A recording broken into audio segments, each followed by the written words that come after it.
bin Alawi, bin Abbas, Al-Maliki, Al-Hasani itu pada beliau berada di Baitul Maqdis. Jadi pada ketika berada di Palestina, satu perkara yang nampak oleh dari sejumlah sekian yang hadir di majlis maulid yang diadakan pada seketika itu, terdapat salah satu daripada hamba Allah berdiri sejak daripada awal permulaan sampai akhir. Ini kan ada duduk semuanya nih. Kita daripada itu marhaban saja. Ya Nabi salam alaika, ya Rasul salam alaika, ya Habib salam alaika, salawatullah alaika. Selesai semuanya. Sebelum makhluk dia pun juga semuanya duduk. Hamba Allah tadi itu sejak datang ke majlis berdiri tegak terus sampai majlis itu berakhir. Akhirnya dengan Habib Al-Abbas rahimahullahu ta'ala, keadaan daripada orang tadi itu memang betul-betul mengundang perhatian beliau. Beliau dekati dan juga beliau tanyakan, Allah berdiri sepanjang maulidan kenapa? Nah, saya boleh duduk kan? Kenapa berdiri sepanjang waktu? Maka dengan orang tadi pun menceritakan cerita yang sebenarnya, saya ini di antara daripada orang yang paling komplain, yang paling protes tentang perayaan Dzikra Maulidin Rasul sallallahu alaihi wasallam. Dzikra Maulidin Rasul itu bid'ah dolalah. Nabi kita tidak pernah lakukan, para sahabat tidak pernah lakukan. Cuma dengan kita melakukan suatu perkara yang kita tidak pernah melakukannya. Bagaimana dengan kita menghidupkan dan memasyarakatkan suatu perkara yang dengan para sahabat tidak pernah melakukannya. Kalau memang itu bagus, kalau memang itu indah dan baik, tentu para sahabat merupakan generasi yang pertama yang merayakan perayaan tersebut. Bid'ah dhalalah, dan lebih bid'ah lagi mahalul qiyam duha. Apa betul pada saat ketika itu? Siapa yang disebut? Itu cerita sejarah. Kita baca sirah, kita baca sejarah, kita baca tarikh, kita baca syama'il. Tak ada berdiri pada masa saat sebutan Dzikra lahirnya baginda Rasulullah sallallahu alaihi wasallam. Masyaallah tabarakallah, tapi Allah Maha Pengasih dan juga Allah Maha Penyayang. Barangkali ada kebaikan daripada orang tadi itu sehingga pada beberapa waktu kemudian Allah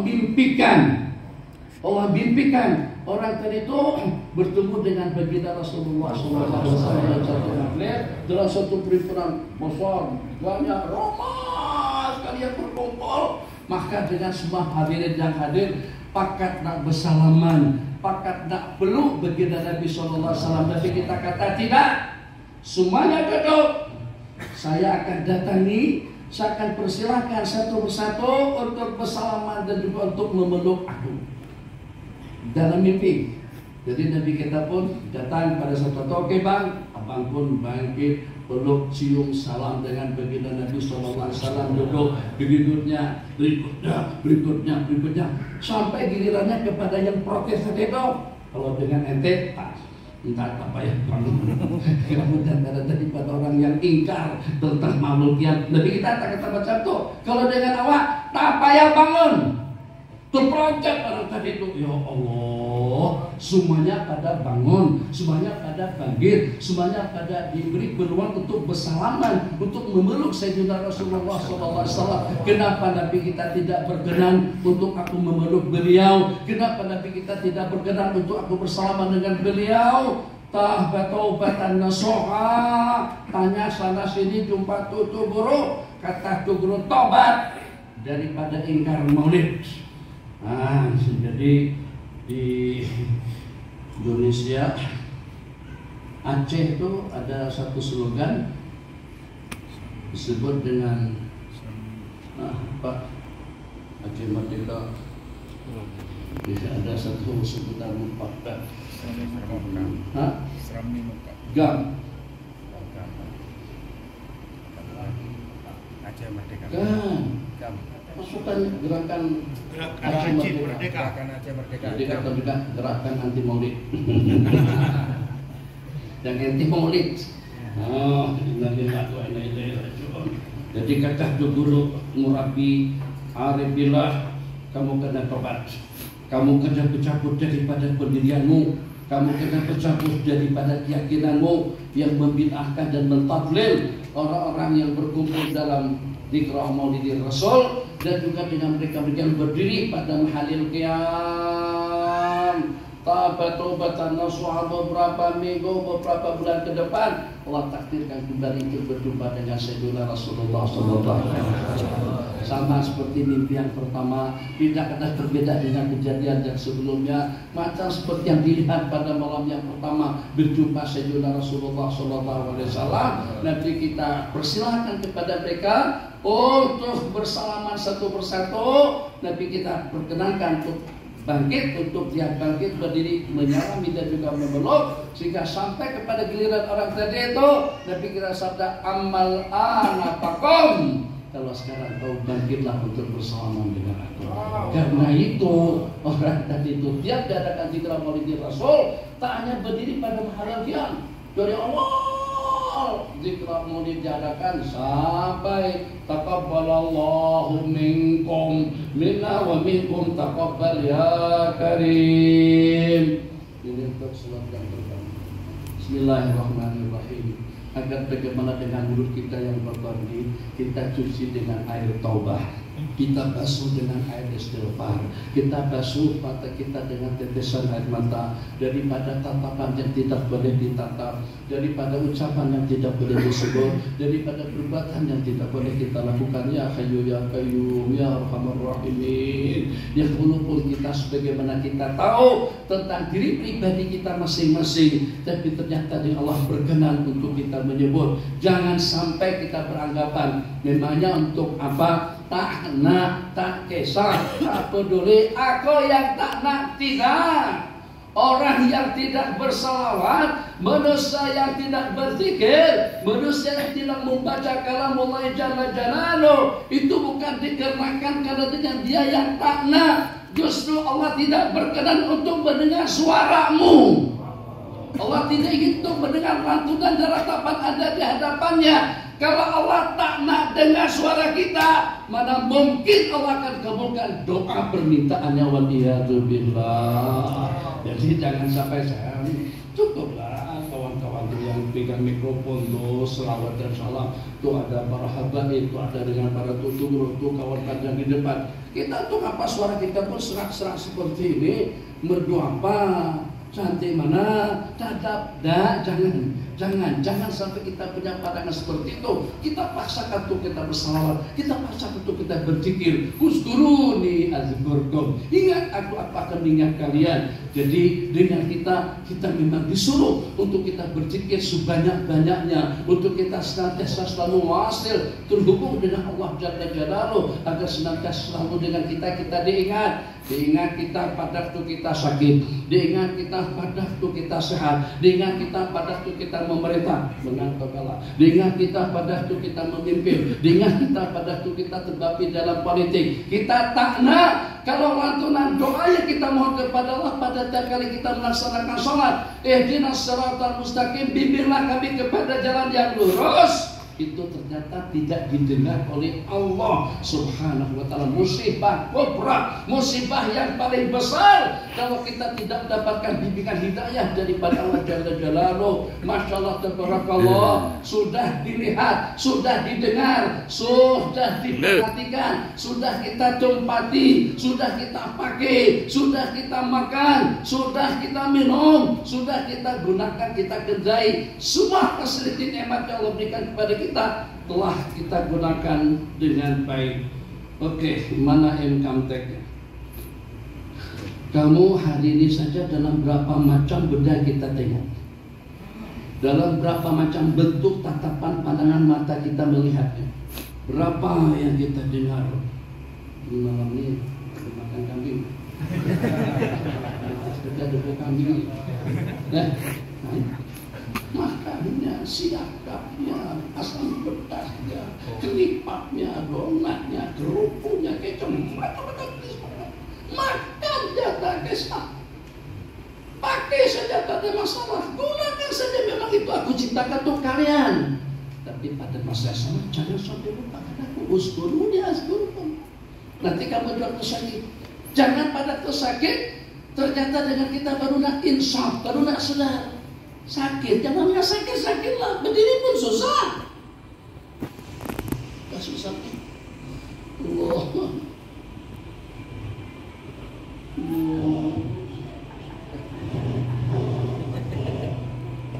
Masa cergas kuat seperti kalian itulah untuk kita melaksanakan salat yang sempurna. Masa cerdas seperti kalian itu untuk kita mempelajari amal ibadah secara sunnah. Kalau dah tua, macam kami dah kita cek masuk 63 ada. Kalau dah tua, bacaan pun kadang-kadang tak fasih, bangun pun kadang-kadang tak leluasa. Sujud kita bukan tak tahu duduk ikhtiras macam mana. Duduk ikhtiras lemparkan kaki kiri, tegakkan kaki kanan. Tapi nak kita tegakkan itu sakit. Akhirnya kita begini dia duduknya. Tahu gawat kan, jadi gawat lah. Ada gawat jadi gawat. Nah itu realiti. Masya Allah, tabarakallah. Maka dengan jenjang waktu dan juga dengan perputaran masa, jangan sampai dengan waktu mendahului kita. Jangan sampai kita tidak dapat memanfaatkan detik-detik pulang dan kesempatan yang Allah berikan untuk kita senantiasa selalu berhubungan atau menjalin hubungan yang erat dengan Allah Subhanahu wa taala. Malam hari ini insyaallah kita akan meriwayatkan hadis musalsal bi munawwarati subha. Arti musalsal bi munawwarati subha itu apa saja? Musalsal artinya bersambung.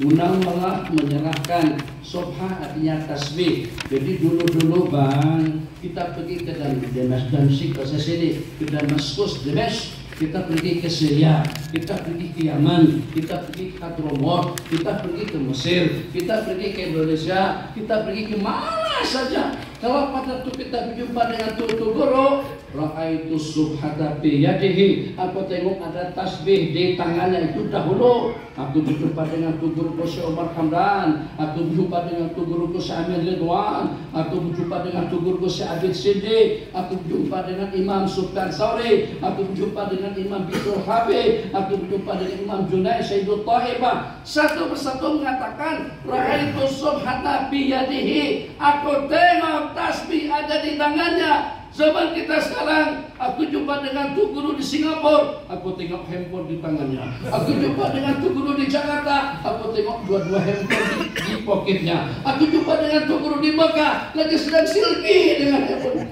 Kan perbedaan dunia kita sekarang, sehingga sampai pengaruh daripada handphone bukan sekat mengalahkan tasbih, sampai sanggup merusak kuburnya kita, pengabdian kita, ibadah kita, sampai membuat kita jadi tidak sopan, sampai masuk handphone ke dalam lingkaran kubah baginda. Nah, toh ada apa di dalam kubur baginda Rasulullah SAW? Salah seorang daripada Habib, jangankan memasukkan handphone ke dalam lingkaran kubah baginda Nabi. Tahu maksud lingkaran yang kuning yang bulat kan? Justru setelah sampai ke Masjid Nabawi duduk jauh, tak berani masuk. Rasa pantaskah, layakkah dengan sumpah makuni masuk ke Masjid Nabawi, musul di hadapan baginda Nabi, mengucapkan assalatu wassalamu alaika ya Rasulullah, assalamualaikum ya Habiballah, assalamualaikum ya Sayyidul Anbiya wal Mursalin, assalamualaikum ya Qaidul Ghuril Muhajjalin, assalamualaikum ya Sayyidul Anbiya wal Mursalin, assalamualaikum ya Asyrafah Khalqillah. Patutkah kira-kira aku dengan salam yang semacam itu? Akhirnya tak berani masuk, duduk di luar. Beberapa kemudian instruksi daripada sahibul qubbah, fatilkal qubbatul khadra fiha nabiyyun nuruhu yajrul ghayahib. Daripada qubbah tadi itu instruksi daripada sana, arahan daripada baginda, panggil cicitku itu untuk masuk ke dalam masjid, untuk musul berdiri, ucapkan salam, assalamualaikum ya Rasulullah, assalamualaikum ya Habiballah. Kenapa? Sebab kena ta'adub, kena berada di hadratillah. Jadi jaga nanti pada waktu kita di sana secara khusus, pada waktu kita ibadah, jangan sampai yang seketoy. Betul. Seketul, jangan sampai yang seketul, tuh seketul namanya, itu sampai menghilangkan rasa hormat dan ta'zim kita di saat kita berada di aqdasil muqaddasat, ditempatkan paling istimewa di sisi Allah Subhanahu wa taala. Jadi tasbih, tentang cerita asal muasalnya sedikit bagikan maklumat tentang tasbih. Yang walaupun tasbih ini tidak ada di zaman Rasulullah, dan jangan sampai ada yang komen macam-macam nanti dalam Facebook di situ. Tasbihnya asal ceritanya memang tak ada lah tasbih begini, tapi kita tidak pernah gunakan tasbih macam ini. Tasbih Pukaka, Tulawantaka, Kairuska, Subadaka tidak pernah langsung. Tapi di zaman berbeda banyak di kalangan para sahabat, paling tidak ada dalam beberapa orang di kalangan mereka yang berzikirnya dengan menggunakan batu kerikil, yang berzikirnya dengan menggunakan biji tamar, yang berzikirnya dengan menggunakan sambulan, satu ikatan sambulan seperti Sayyidina Abu Hurairah radhiyallahu taala anhu. Tapi kalau kita makan yang semacam itu, berarti kita kumpulkan 1000 biji buah tamar, 1000 biji buah tamar. Itu kalau kita timbang-timbang beratnya tidak pernah daripada 30 kilo. 30 kilo kita bawa ke masjid. Allah, situ dari sana, dari sini. Itu tentu akan mengganggu keselesaan kita melaksanakan sholat berjamaah di dalam masjid. Maka inisiatif daripada ulama di bab tasbih yang seperti ini. Tasbih yang seperti ini bentuknya, ini kita boleh bertasbih bukan setakat 100 kali saja, 100 kali dengan pusingan yang pertama, tarik 100 kali dengan putaran kedua, tarik yang kedua, berarti kita sudah boleh bertasbih sebanyak 1000 kali. Lepas 1000 kita guna lagi dengan yang ini, yang ini berarti boleh jadi kepada 100.000 kali. Kita guna lagi dengan yang ini, boleh jadi sampai pada 1.000.000 kali tasbih. Ini jadi jangan dikira ini hiasan, tidak. Ini kegunaannya adalah untuk bertasbih dengan jumlah bilangan yang banyak. Kalau tak Nabi kita bersabda, alaikum nabil anamil, bertasbihlah kalian dengan ruas. Fa'innahunna mustantiqatun yaumal qiyamah, sebab jangan tidak akan bercakap-cakap dan akan bersaksi pada hari kiamat. Oke, setakat subhanallah, subhanallah, subhanallah, subhanallah, subhanallah, itu oke dengan ruas, dengan jari tangan. Tapi kalau zikirnya sampai 1000, apakah kira-kira kita berzikir dengan hitungan janggut? Subhanallah, subhanallah, subhanallah, subhanallah, subhanallah. Kalau janggutnya cukup, coba kurang lagi hitungannya. Tapi kalau dengan tasbih, satu yang pertama hitungannya cukup. Bukan kita berkira dengan Allah, tidak. Tapi kita ingin melaksanakan salawat, istighfar, zikir, tahlil, tahmid dengan hitungan yang cukup. Kita ingin istiqamah dengan angka yang telah kita iltisamkan, atau yang telah kita tetapkan dalam hati. Kau nak berzikir sebanyak-banyaknya. Berapa banyak? Ada yang mengatakan 300 kali, ada yang mengatakan 1000 kali. Aksiru, Nabi kita bersabda, perbanyaklah minas salati wassalami alayya, daripada salat dan salam kepadaku bil lailatil gharra'i wal yaumil azhar, pada malam hari yang ceria dan juga pada siang hari yang mulia, maksudnya pada malam dan siang hari Jumat. Jadi atas inisiatif daripada ulama-ulama kita di kalangan para salafun saleh, rangkaian salat yang ada dengan sahabat-sahabat semuanya, di situ nama-nama para kekasih Allah yang meriwayatkan hadis musalsal di Munawwarati Subhan. Artinya dengan kita mendapatkan tasbih daripada tu guru kita mendapatkan tasbih daripada tu gurunya mendapatkan tasbih daripada tu guru yang sebelumnya bersambung sampai kepada Imam Junaid, sampai kepada Imam Bishrul Habi, sampai kepada Ba'atus Dari, sampai kepada Imam Al-Hasanul Basri dengan pertanyaan yang sama, antum tu guru sampai sekarang ini masih juga dengan tasbih? Oke, taklah tasbih kita guna mata.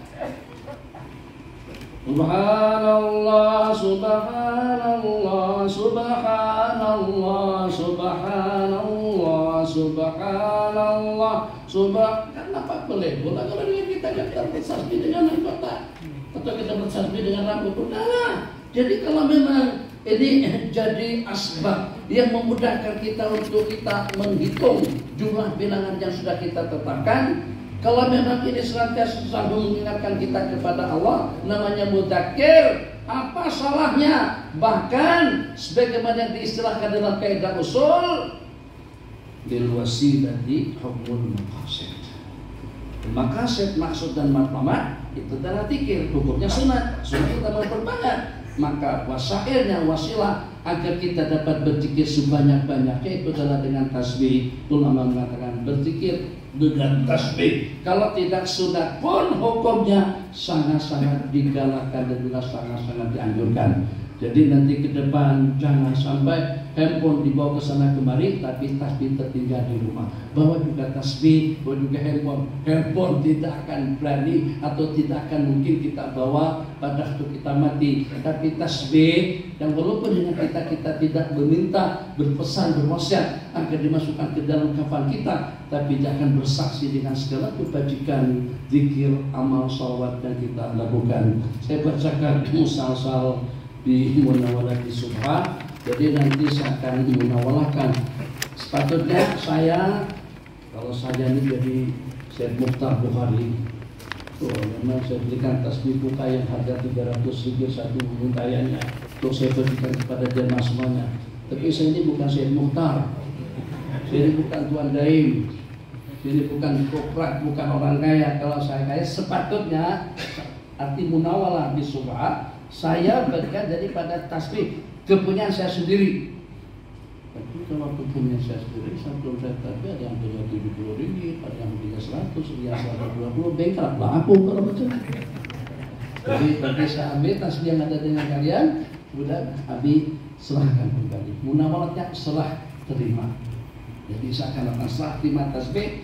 Yang ada tasbih bawa dari rumah, nanti serahkan kepada saya, nanti akan saya serahkan kembali. Yang tidak ada tasbih itu tersedia di belakang, mungkin nanti juga akan diletakkan di depan sini. Nak yang 100 ada tasbihnya, nak 120 ada tasbihnya, nak yang harga 70 ada tasbihnya, nak yang harganya 90 pun juga ada tasbihnya. Tinggal 7 macam tu je, tapi bayar di luar tadi. 7, nak yang itu saya ambilkan itu. Allah. Silahkan setelah kita bacakan sanad riwayat musasal di Munawwalati Subha. Mudah-mudahan saya tidak lebih daripada penyambung. Saya mendapatkan Munawwalah Subha daripada Syekh Muhammad Alwi Maliki. Untai tasbih warnanya hijau masih ada saya simpan. Tapi di mana saya simpan sudah tidak ingat lagi. Tapi itu masih tersimpan. Dan kedua untai tasbih daripada Syekh Ismail Ismail Al-Yamani itu untainya 500. Kenapa dapat tasbih yang sepanjang itu? Kenapa kelahirkan nanti keratikannya? Seperti yang punya Bruce Lee itu enggak. Jadi pada masa itu saya baca kitab karangan Syekh Ismail, amalan untuk bermimpi berjumpa Rasulullah SAW malam Jumat, mandi yang pertama, berpakaian serba putih yang kedua, salat 2 rakaat yang ketiga, tiap rakaat pertama baca Fatihah Qul 500 kali, 2 rakaat berarti 1000 kali. Jadi karena memang saya nekat, memang ketika itu saya berazam sungguh, saya pun tengok nampak saya bersungguh-sungguh nak mendapatkan amalan tadi itu. Bila bagikan saya tasbih untaiannya 500. Mana tasbih tadi itu wallahu alam, saya pun tidak tak ingat lagi di mana saya tinggalkan. Jadi nanti kalau sudah dapat tasbih, tolong simpan tasbihnya. Tapi kalau tidak tersimpan pun, kalau misalnya putus, ganti lagi dengan tasbih yang lain. Jadi ada sebagian tongkat punya tongkat macam-macam jenis tongkat. Nah juga kita macam-macam jenis tasbih. Tasbih tidak akan mengingatkan kita kepada dunia. Tasbih akan senantiasa selalu mengingatkan kita kepada Allah Subhanahu wa Ta'ala. Jadi macam itulah nanti praktikannya. Saya akan munawwarahkan tasbih selepas kita sembahyang Isya. Selepas Isya. Dan makan waktu nanti kita sambil selawat, ambil tasbih, akan saya serahkan satu persatu. Saya bacakan salat ringkas. Bismillahirrahmanirrahim. Al-musalsal, hadis musalsal dengan penyerahan tasbih.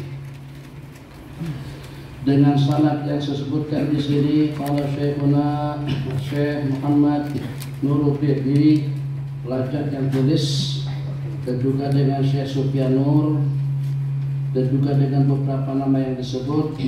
Kami kesemuanya mendapatkan sanad Munawwalah di Subha itu daripada guru kami Muslim Dunia Syekhuna Syekh Yasin rahimahullahu taala, Syekhuna Syekh Muhammad Yasir Al-Badani, dan kami melihat tasbih gula itu ada di tangan beliau, wa ra'ainaha bi yadihi wa qad nawalaha lahu, dan tasbih tersebut itu telah diserahkan kepada beliau, guru beliau Syekh Muhammad Abdul Baqi wa Syekh Umar Hamdan Al-Mahdisi Muhaddits Al-Alamain wa ghairuhuma, wa qala nawalana, telah menyerahkan tasbih kepada kami guru kami Ali bin Tahir Al-Witri, wa qala Al-Ayyubi nawalana masyayikhuna Salih As-Sindari wa Syekh Amin Ridwan, dan kami melihat tasbih mereka itu ada di tangan mereka.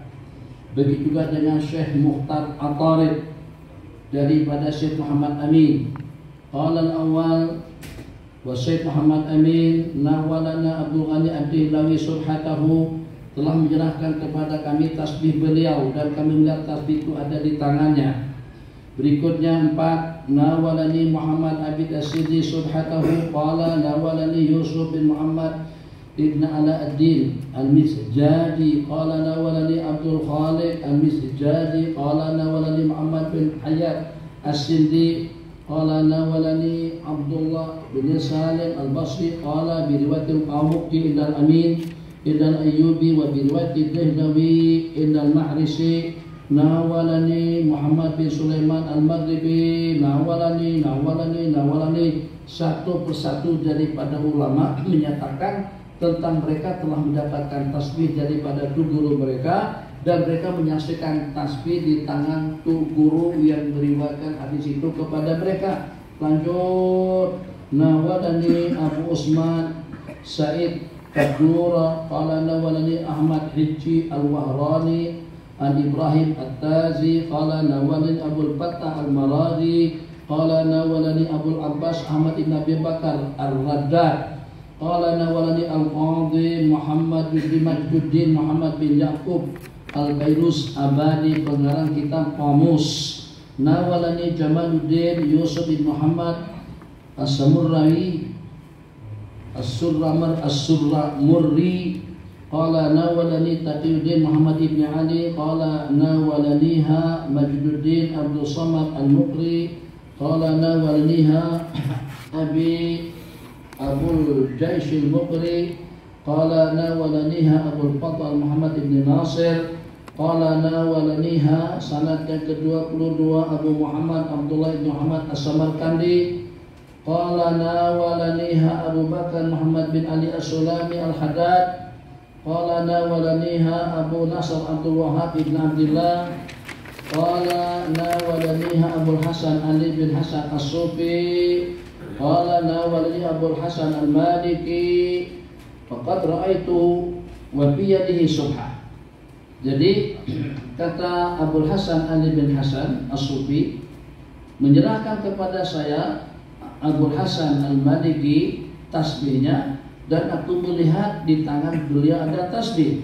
Fakultu, maka aku pun bertanya, kultu ya Ustaz, itu guruku, hai guru besar kami, ilal ana ma'asul hati, sampai sekarang masih juga pakai tasbih.